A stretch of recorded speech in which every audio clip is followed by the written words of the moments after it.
টেক্সাসের camp east Montana আইস কারাগারে ৩৬ বছর বয়সী অভিবাসী ভিক্টর ম্যানুয়েল ডিয়াজ নামের এক অভিবাসী মারা গেছে। একই মাসে এটি কারাগারের দ্বিতীয় মৃত্যু। এদিকে মিনেসোটায় সেন্ট পলে আইস কর্মকর্তারা জঙ্গলি স্কট থাউ নামে এক ব্যক্তিকে দরজা ভেঙে অস্ত্র তাক করে হাতকড়া পরিয়ে বরফে টেনে বের করেন।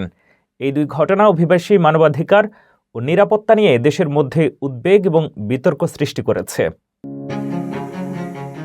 টেক্সাসের ক্যাম্প ইস্ট মন্টানা আইস কারাগারে ৩৬ বছর বয়সী ভিক্টর ম্যানুয়েল ডিয়াজ নিকারাগুয়া থেকে আসা অভিবাসী মারা গেছেন।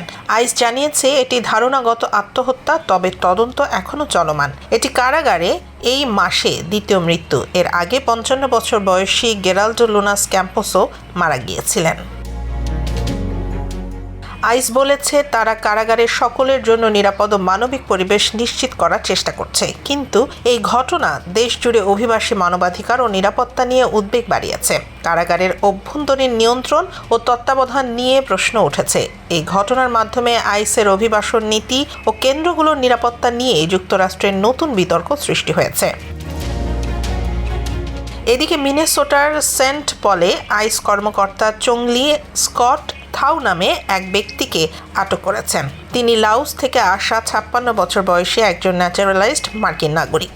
কর্মকর্তারা তার দরজা ভেঙে অস্ত্র তাক করে হাতকড়া পরিয়ে এবং শুধুমাত্র শর্টস ও ক্রক্স পরে বরফে টেনে বের করেন।